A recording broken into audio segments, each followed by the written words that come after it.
Hello boys and girls, this is JP Sari once again coming to you with another book review. Very glad to be able to get back on the horse and do this book reviews. I've been wanting so much to do them. I have a bunch of books, a bunch of omnibuses, absolutes, and other special book collections that I would like to share with you. I would like to review. I haven't seen a lot of material out there. There's a few reviewers out there doing some stuff. But not the way I do it. I'm not saying I'm the best of what I do, but I really like to get into conversations with you or sharing my thoughts of these books, and of course having the art as the center of the video, because you know that's actually what people want to see the art, want to also hear the thoughts, hear the review, but also want to see the image. You want to see if they like it or not. You know, this is the way I see it. If you like it, then you could go ahead and purchase it, grab it, look for it. If you don't, then you know you move on, you know, to something else. But I'm sharing something that I like. I'm not saying that my preference should be your preference.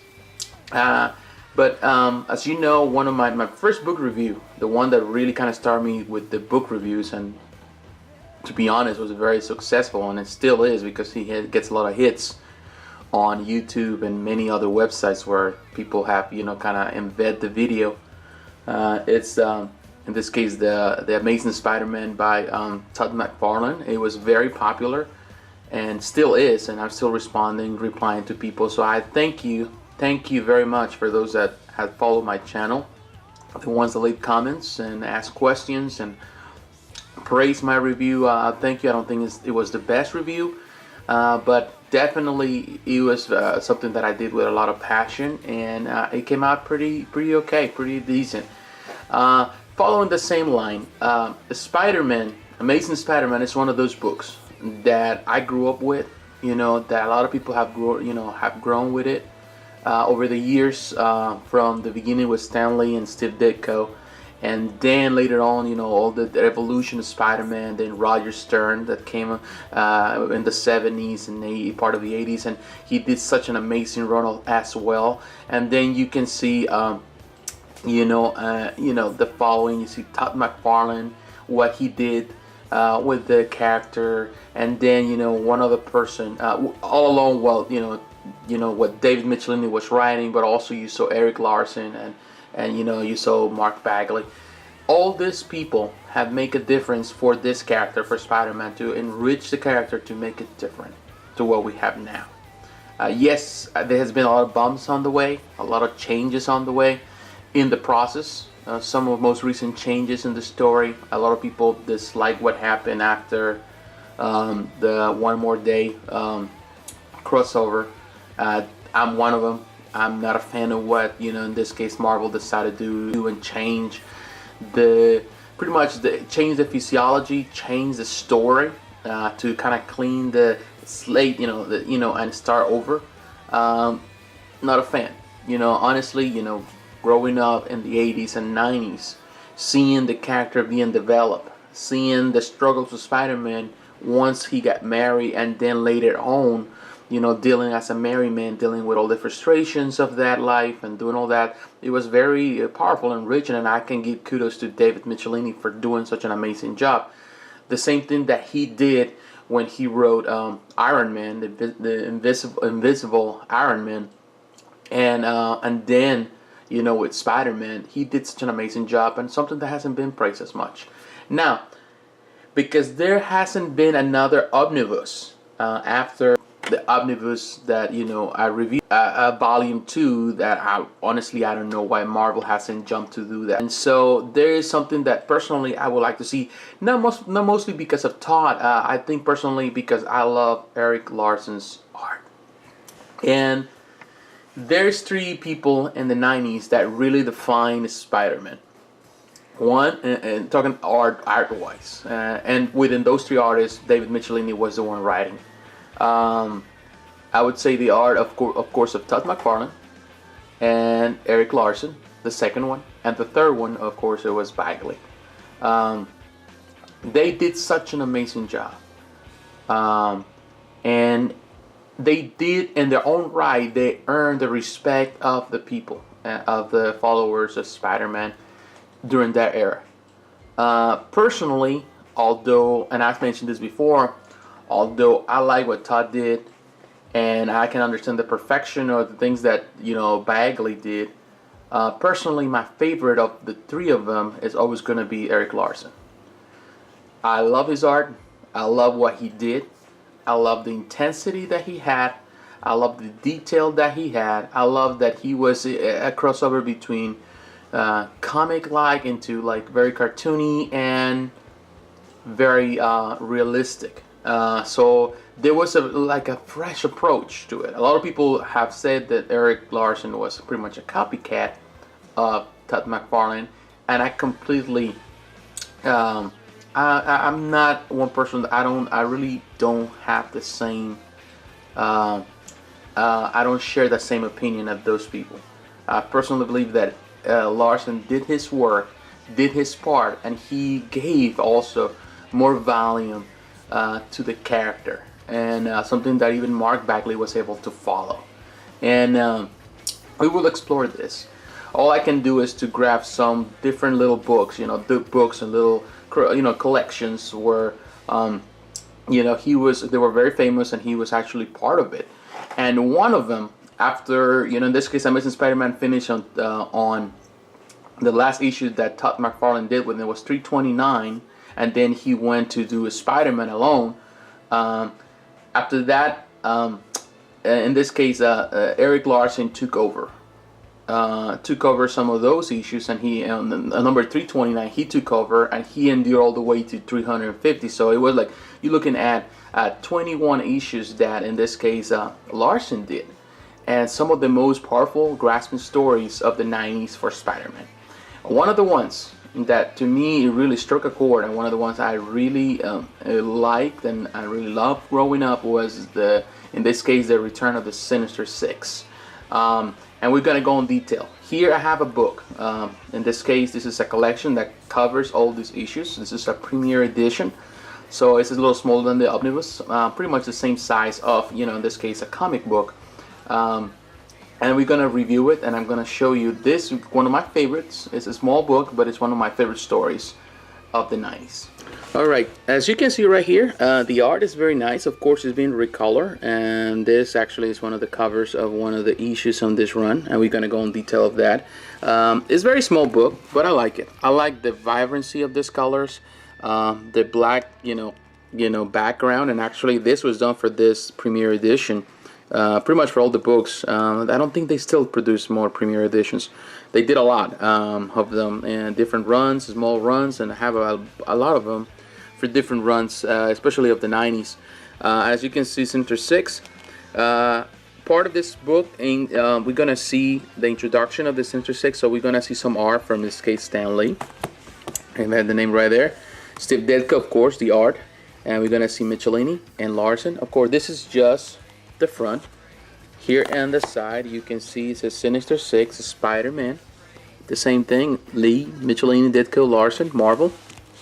And now let me try to turn this book, and I love this part too.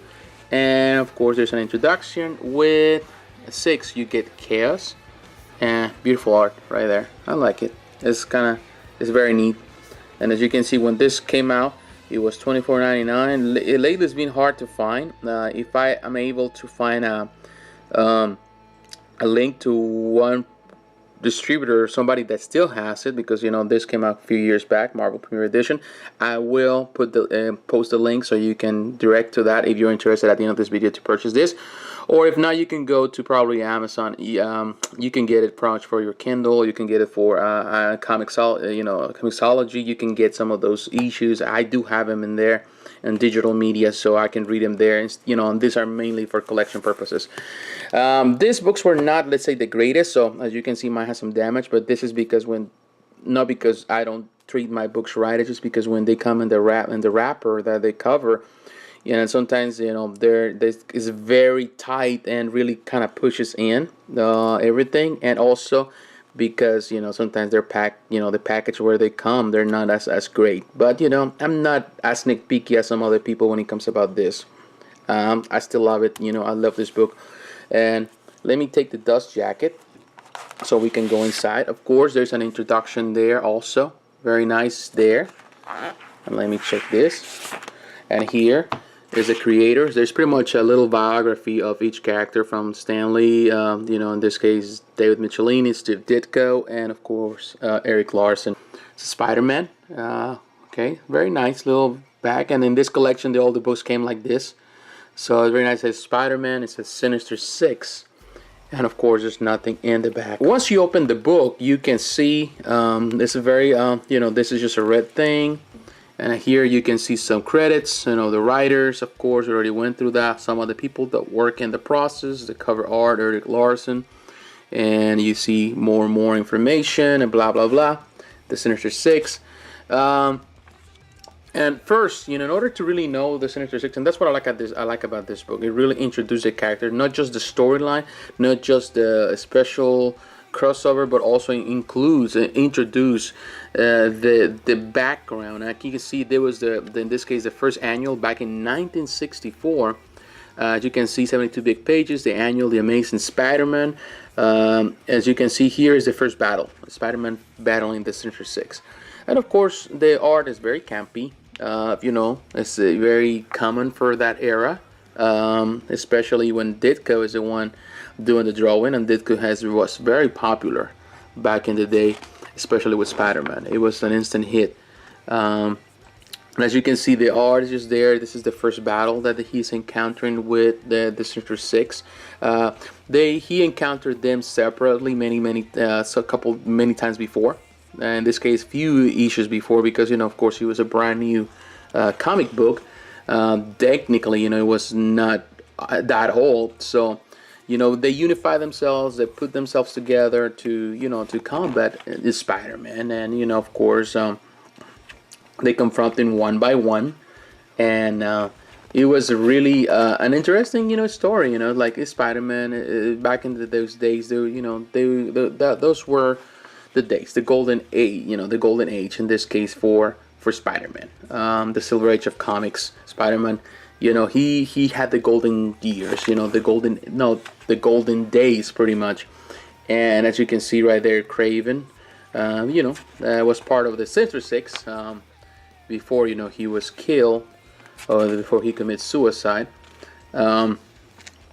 And you know, as you can see right there, it just, you know, it's very nice. You know, I like the paper. It's very much very quality paper. Of course, it's thick. It's not that thin. Actually, that's one of those things that I like. Some of the new omnibuses now are coming out with very thin paper, but this one still has that. And you can see, very vibrant for the time. Ditko was a pretty good artist for the time. He did pretty good. I think at the same level.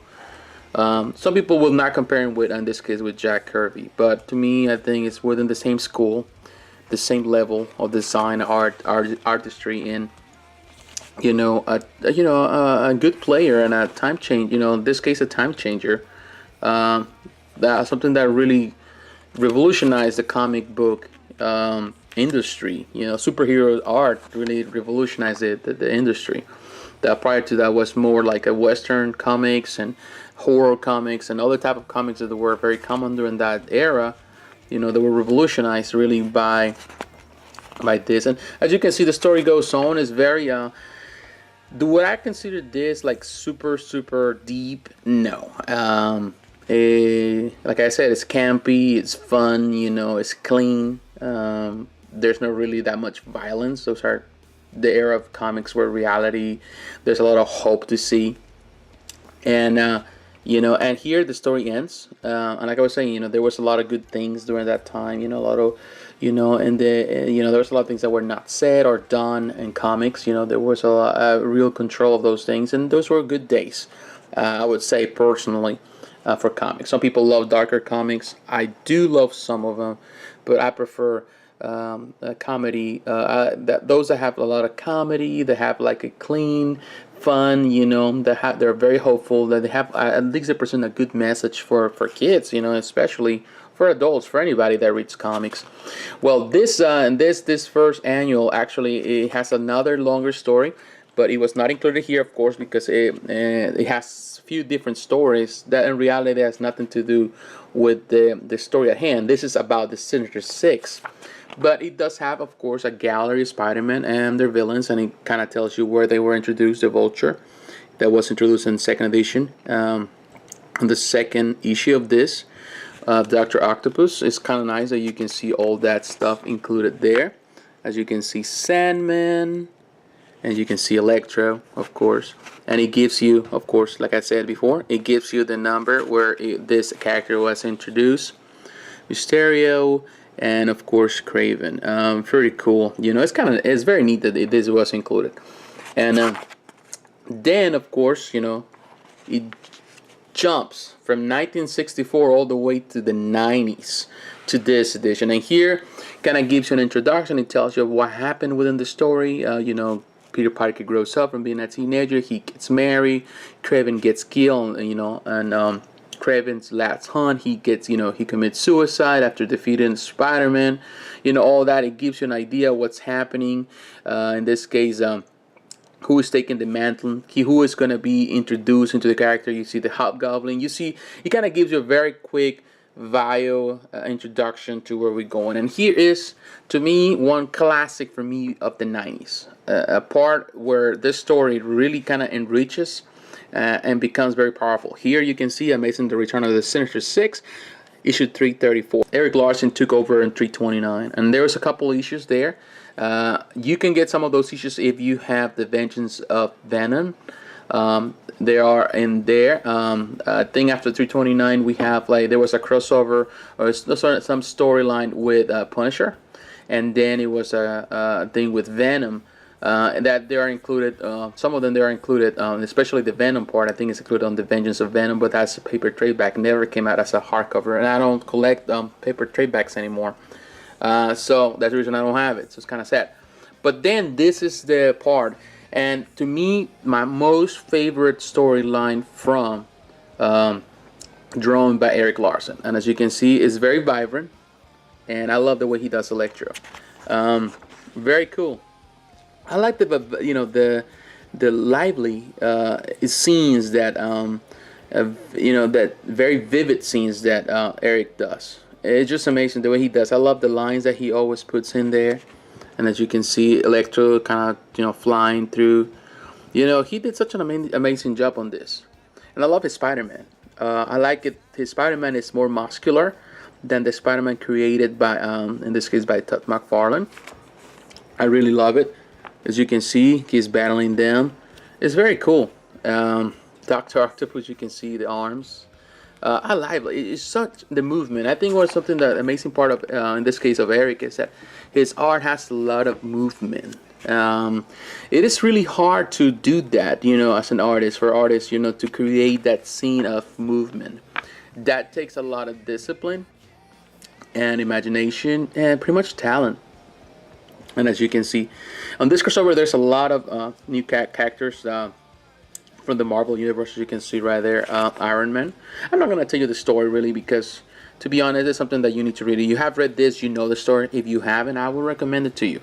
I think it's a great follow-up. And as you can see right there, you know, early 90s hair dudes. Yeah, that's all I can say. But yeah, I like it. I like the way he does. I like his expression. As you can see, the facial expression, the way he does the mouth, is very common within Erik Larsen's drawing.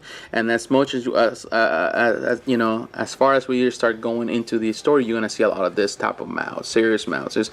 You know, and that's his art. You know, when I see this, I recognize who did it. I recognize Erik Larsen. There's some of those key elements that really represent and gives you an idea of who the artist is. And as you can see right there, you know, Peter Parker, Mary Jane, very beautiful. I see Aunt May, and you know, the story is very good. I like it. There's some drama going on. I like this position. I like the way the eyes kind of close. You know, something that really was actually introduced by Todd, but I think Erik perfected it when he did those type of eyes, when he was winking his eyes. Is very cool.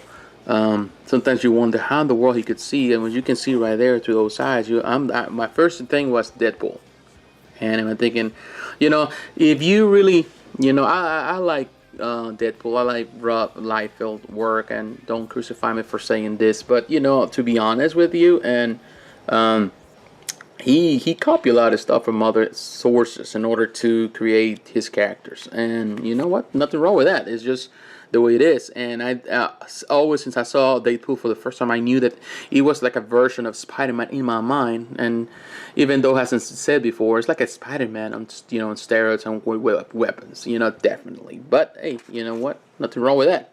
You had to come up with ideas. When I was a kid, I created my own comics and I created my own characters, and sometimes they were just pretty much a mixture of Batman with Wolverine or all that kind of stuff. And if you are a comic lover like I am, I'm sure that you understand what I'm saying. You just create ideas and you think, well, one day it's gonna be nice.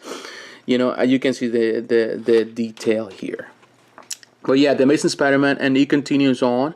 The Shocker is he's not the Sinister, part of the Sinister Six, and that's an evil face, but he was involved. They were like, there's a lot of cameos, a lot of participations of other characters, and as you can see right there, very, very, like I said, very vivid. There's a lot of, I love the way he does things, like he puts the extra drama on things, like with the clouds, the smoke, all the explosions, he is very good at that. I think much better than what Todd was. Like I said before. And as you can see right there, the story continues on. I like the way he does. He follows the same line of, in this case, Todd, the introduction of those little scenes. But the way he does it, in my opinion, is more organized. He still put the squares. He still does that, but he makes these big splashes. And, that makes a difference, in my opinion. It makes it cleaner, more easy to look at. Because a lot of people said about Todd, a lot of people within that time said like it was, the art was so explosive that sometimes it was really hard to follow. But that was just the opinion of people that they were more accustomed to the old drawings. And personally, I did not find it offensive. I did find it very interesting. And here you can see Flash Thompson and Felicia Hardy. They were an item back in the day. I think Felicia Hardy was trying to get back at Spider-Man. If you know the story, you know what was going on. She came back after she left Peter, and when she came back, Peter was already married. So there's a little, like this. There's a lot of back and forth with them. Personally, to be honest with you, back in the 90s when I read the Spider-Man, I always liked the relationship of, in this case, Black Cat with Spider-Man. That was, to me, the relationship that I always wanted to happen, more than the one with Mary Jane. But, it did not work, I don't know, that was my opinion back in the day, as, reading the comics as a kid, as a teenager. And as you can see, Captain America, I love how he does Captain America. This Captain America reminds me a lot of the Captain America, the statue that by Kotobukiya, in this case, sculpted by Erik Sosa.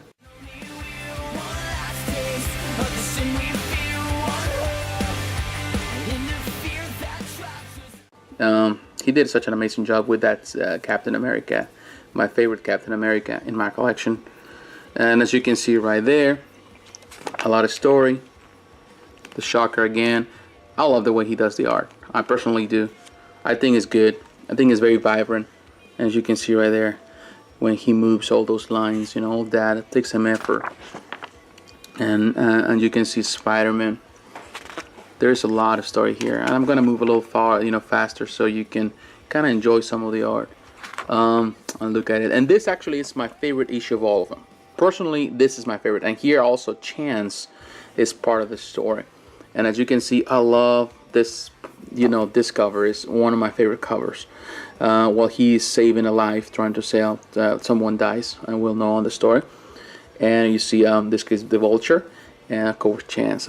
It is my favorite issue, and I'm gonna tell you why. Here, the introduction, the splash there, just the introduction as you see Vulture flying through the air is amazing. Kingpin is part of the story. Humongous Kingpin. As you can see right there. There's a lot of, if there's artists, I think there's artists. There's artists to artists, and from modern artists, there's a few that really they have struck a chord with the people and with the fans, and one of them definitely has been In this case, Erik Larsen, and you can see the figure. He looks fantastic. I love Vulture, the way he looks here. It would be nice to have a statue like that at some point. What I like also, and this is something that I really enjoy, I love the colors. I don't even remember the name of the colorist. Normally we don't give too much praise to colorists, but he did such a fantastic job for the time, for the 90s. As you can see right there, I love what Erik does. He introduced in his background, there's a lot of rich texture. There's a lot of rich lines. There's really nice complicated backgrounds. This takes time. I don't even know how to do it. If they even do Photoshop it, back in the day they didn't have that kind of thing, so I don't know how they approached this. But definitely he did such a fantastic job. Here you can see the bridge, and you can see pretty much it's in Queens, and you can see I love the way he is. And this is another thing that I was saying, that sometimes with Erik, he does an art that is so close to real, very realistic. And actually, some issues he did was not as, it was more cartoony. But this is one of them. The one of them that would really highlight where his art was not just cartoony, but was very, very realistic. And as you can see right there, chance of being involved. I leave that to the imagination. There you can see beautiful face. Tremendous. I can say Erik is such a talented artist. And I love this. This is one of my favorite, Peter Parker on the cap, and you can see the background. Very rich. That takes effort, a lot of work. It's easier to do all the type of art where you only see the close-up of the figure, but doing all that, that takes effort and sacrifice and love for the art. And that shows somebody that is in love with the art and really wants to do a heck of a job. And there he did. As you can see the background. The city backgrounds, in my opinion, are better than Todd City's backgrounds. They are more cleaner, the lines are more defined, are perfect, and I love the way he does Klaus. As you can see right there, Doctor Strange, and then the battle ensue, of course, and you can see it's another favorite of mine. I really love this is Spider-Man for me, and that's why I love the Code of Rukia. I love Eric Sosa's statue of Spider-Man, and because it's so vibrant, it is lively. It is a Spider-Man. It's not a boring pose. It's a lively pose, and it represents these poses and these characters the way they are. And as you can see the battle there, and you can see his battle in I love this scene, very big. Really gives the imagination. You see the birds flying. They're fighting in midair. It's just fantastic. Fantastic. I really love how he follow up the scene until he gets to this point. Very very smart the way he did it. Definitely my favorite one. And this is here's battling Chance, and fantastic. As you can see, that's a very mean looking face. He is upset right there. He's really upset. He put so much effort. He was such a good thing. And to be honest, sometimes it's kind of sad to see a lot of people do not know this and do not see the appreciation for Erik. Erik is a special character. You can actually, I follow him on Facebook, and he has never been like the type of person that kind of keeps his mouth, hold his words. He's a straight shooter. He says the things he feels, why he feels, and of course, created some enemies within the industry, and some people that don't like his comments or his art, but there's a lot of people that love his art and love his comments and the way he stands. And one of the reasons why he has been able to be from the Image, the people that went into Image Comics, and up to this day, he remains the sole writer, the only writer, and pretty much drawer of, in this case, the Savage Dragon, his creation. That really shows a person that has a lot of, respect for the art. Somebody that knows the art. And somebody that loves what he does, and I think that's mad respect for that. Here you can see Nova. I like how he does that. I like the expression in his face. I love the the musculature. It's pretty good, And I see how you do that. I see, like I said, the lines, the movement, recreation of movement. This battle with Electro is fantastic, and this is one of my favorite scenes of all. This I love this one. Spider-Man, jumping on Electro. It's just, this should be on a diorama, in my opinion. I pay for that. No matter, I pay for that. And as you can see, And we can follow. There's some different colorways within the process. So this one here, Spider-Man comes in, you know, his suit is black. Kind of weird. Should have just make the blue. Definitely, this is such a fantastic story. And I always love the way he did Mary Jane. Yeah, as you can see right there. Fantastic. You know, kudos to Erik. You know, I'm really thankful for the time that he spent doing this. And then you could go to the story. And I'm gonna go a little faster so we can finish this. But as you can see, oh, this is amazing. You know, in this case, Sandman pretty much is standing with Spider-Man. I'm not gonna tell you how or why, but you'll know if you want to read this. This is a tremendous book. I like it. And this is the last issue, final chapter. And as you can see, the final battle. Really an amazing story. I personally do. I love it. There's certain degrees of art within it. You know, sometimes you can see Erik at his best, and sometimes you can see Erik kind of experimenting with things. That's why a lot of people say that he was kind of, you know, evolving within. But you can see the nice, you know, strokes of art. You can see the evolution and what will take place after the fact when, you know, he left, you know, Marvel to go and Image Comics and create his own art. And now he's pretty much over the 200 mark of issues of the Savage Dragon, and it's a very popular, and I still read it. Very popular book. And you know, I prefer the first couple years of Savage Dragon, of course, than the last years.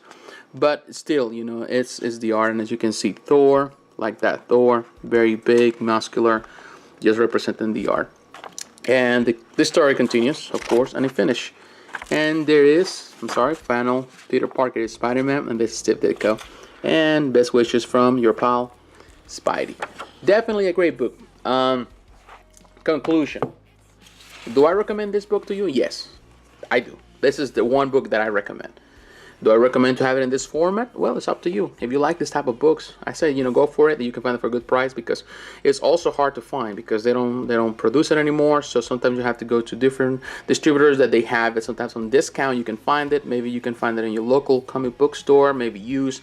I don't know. There's many ways you can do it. You can do it online. You can do also you know, download and have a digital download and enjoy this different chapters. You know, these different issues. One of my favorite ones. I did enjoy it. You know, after this, you know, Erik continued producing more until 350 when he left, and then he went to do solo run, not a run, but he took over on part of you know, a Spider-Man. When Todd McFarlane left the Spider-Man book, he took and he did a storyline there. The six, you know, pretty much he did 7 issues there, one separate one, and then there's another 6. I will review that book. I will show you very soon, so you can have an idea of the content on that book. So thank you for watching. Like I said, I recommend it.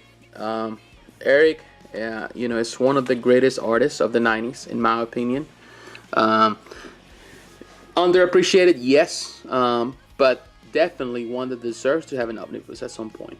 And that day I will personally buy it myself, day one, because I believe that, you know, it will be one of the greatest additions to the Marvel collection of omnibuses, and one that I really like to have in my collection.